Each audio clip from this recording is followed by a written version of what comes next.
Okay, so let's unpack this. You've got your eyes on a 3-node Proxmox cluster, Yeah. right? You're ready to run everything, Kubernetes, databases, the works, without, breaking the bank. You're picturing that sweet, powerful, flexible virtualization setup. Mm-hmm.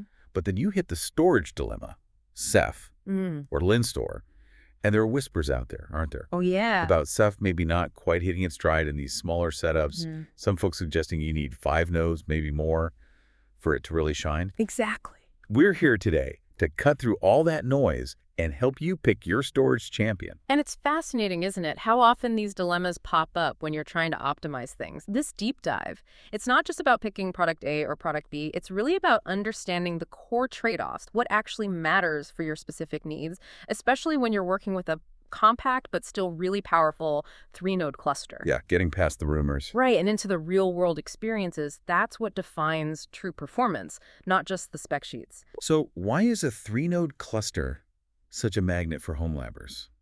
It's that sweet spot, isn't it? It really is. Compact enough, cost-effective enough, doesn't empty your wallet, but it's powerful enough for some pretty serious workloads. We're talking Kubernetes clusters, Jenkins, GitLab, Vault for secrets, even proper databases. Serious stuff? Yeah. And the discussion that actually kicked this whole deep dive off came from someone planning exactly that kind of setup.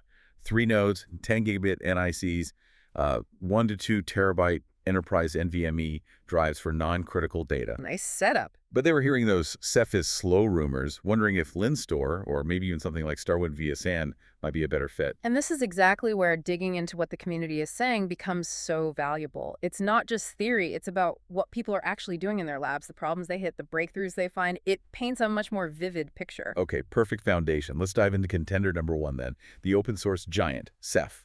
It's been around. It's powered huge deployments. A real darling of open source storage, for sure. Known for high availability, distributed nature, handles failures gracefully, and the Proxmox integration. Seamless. Very smooth. But the big question, especially for our homelabber, does it actually perform well on just 3 nodes? Or do you really need more hardware for it to sing? Well, the big revelation digging through online discussions, tech forums, is that the slow 3-node Ceph idea, it's largely a myth. It's been pretty much debunked by the community. There's actually a strong consensus that a 3-node Ceph cluster can absolutely thrive. Right. Yeah, like one user reported running multiple services just fine on 3 nodes with Samsung 980 Pro NVMe drives. And they even noted that proper enterprise drives would likely reduce write latency even further. And then there's this really impressive production setup. 3 nodes, but get this, 10 OSDs per node. Wow. And 25 gigabit networking. Supporting 30 VMs with stellar performance, they said. That kind of proves that with the right network, the right drives, 3-node Ceph can punch way above its perceived weight. Right, even for production workloads. That example really nails the critical factor, though. Yeah. Network speed. I saw one comment, it put it perfectly. With 1 gigabit NICs, it felt like everything is on a USB drive. Painful. Ouch. Yeah, I can imagine. But upgrading to 10 gigabit or even 25 gigabit, boom, unlocks significant improvements. And it makes sense, right?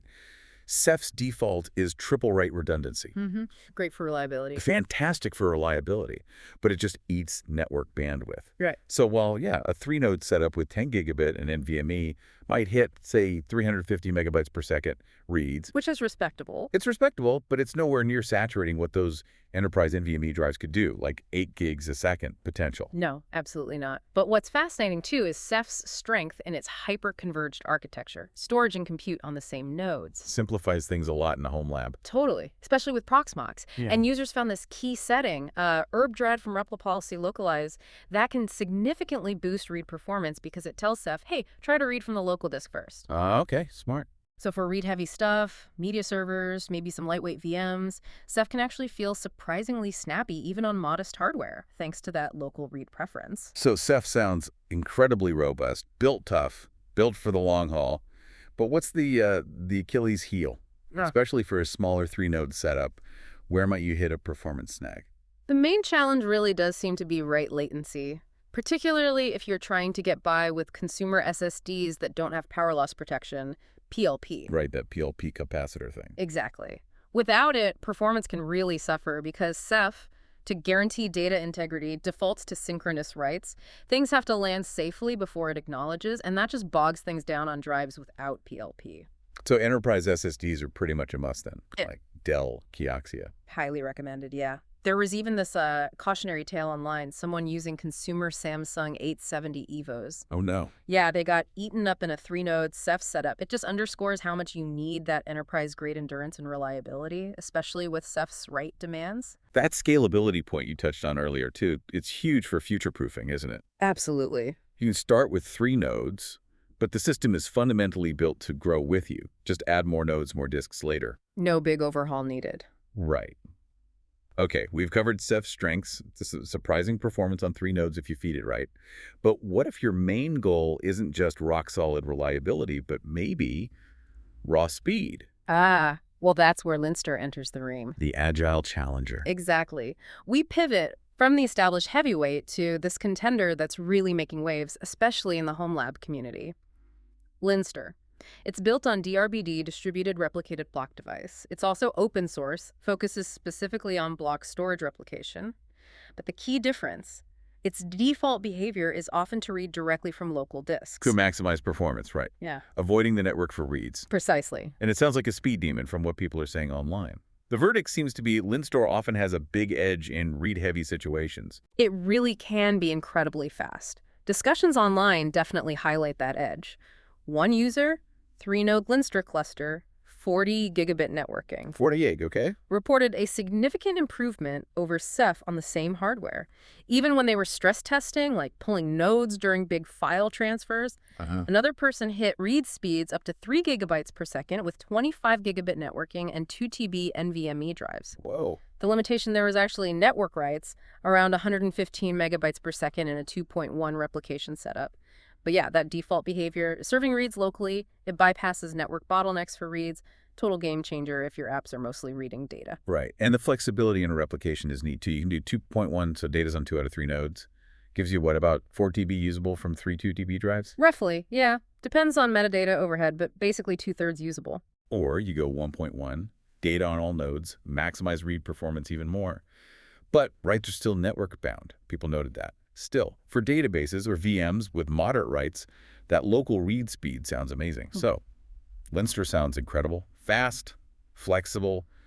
Is there a hidden cost, a catch? That's the million-dollar question, isn't it? And yes, there is a significant catch, especially around reliability under stress. Oh. Unlike Ceph, which is very conservative with its transactional write logs, Linstor uses these in-memory circular buffers for writes. It basically acknowledges a write once it hits the memory of another node, not necessarily when it's safely on disk. Ah, okay. That explains the speed. It boosts performance, absolutely, but it inherently carries a risk. Power outage, heavy load. You could face data corruption. Users have explicitly warned about needing safeguards, things like external witness nodes or on-flash dirty bitmaps or stoneth.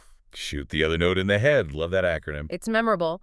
But yeah, without these things to ensure quorum and prevent split-brain scenarios where nodes disagree about the state, Linstor can lose data or get confused. So these aren't just theoretical risks. People have seen this happen. And okay, adding these safeguards stabilizes Linstor, but what does it do to that amazing speed? Does it lose its edge over Ceph then? That is precisely the trade-off. Enabling those safeguards, it works, it makes it more robust, but it can also, as one user put it, tank performance. Tank it. Ouch. Yeah, potentially making it even slower than a well-tuned Ceph cluster in some scenarios. It's this critical decision you have to weigh. Do you want the absolute raw speed, or do you need guaranteed data integrity? Which brings us nicely to the head-to-head breakdown. Let's compare them directly. Okay. So performance. Linstor often leads for read-heavy stuff because of local reads. Ceph offers more balanced performance overall, maybe slower reads sometimes, but tunable with that localized setting. And writes. Both are network-bound. But Ceph's default triple write generally needs more bandwidth than Linstor's typical 2-way or 3-way replication. Makes sense. Okay, reliability. Ceph wins here, hands down. Transactional write log, really robust failure handling. It's built for safety. Linstor's default config sacrifices some of that for speed. You can add safeguards, but like we said, performance cost. Ease of use. Ceph's Proxmox integration is super smooth. Pretty straightforward hyper-converged setup.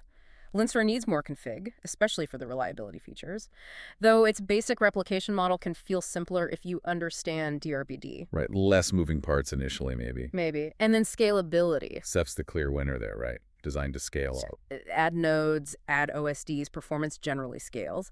Linstor scales less gracefully. It's more dependent on that point-to-point network speed and local disk access, not really distributed parallel I/O in the same way. And finally, hardware demands. Both love fast networking, 10 gigabit minimum, Tumble 5 is great. Both benefit hugely from enterprise SSDs with PLP.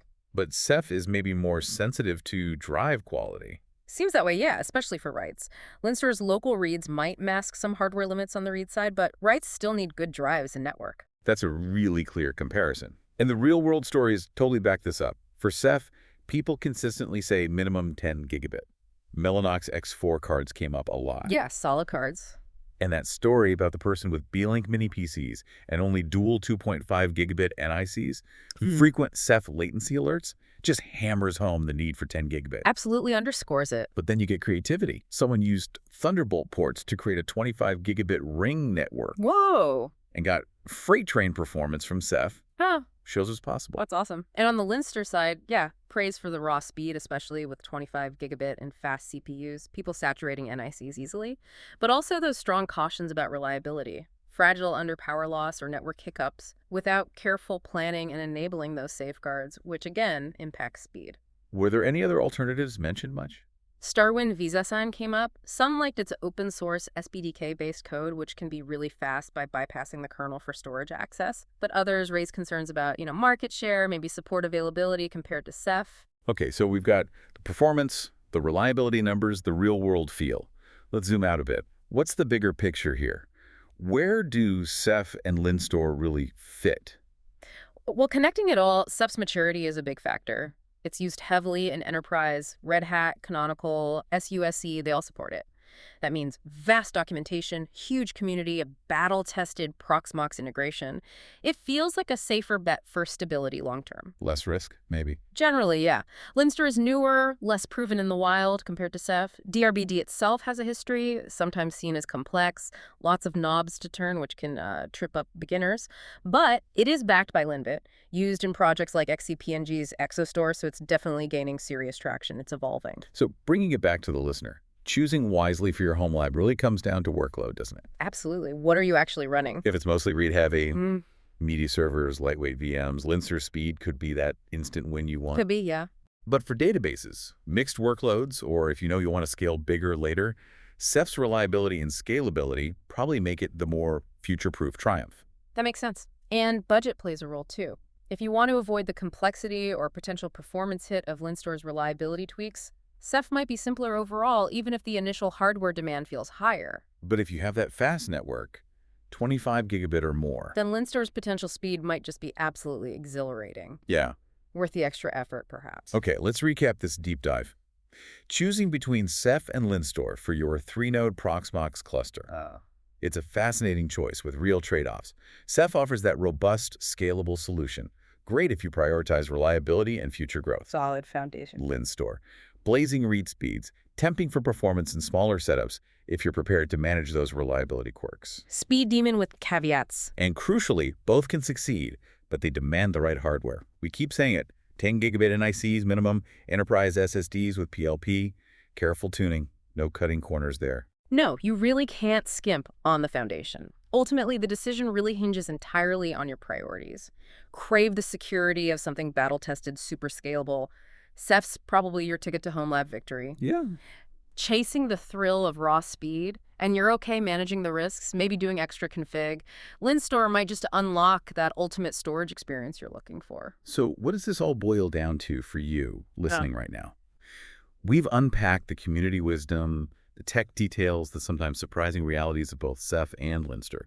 But as you weigh them up, remember this: the real win in your home lab isn't just picking the fastest storage or even the most reliable on paper.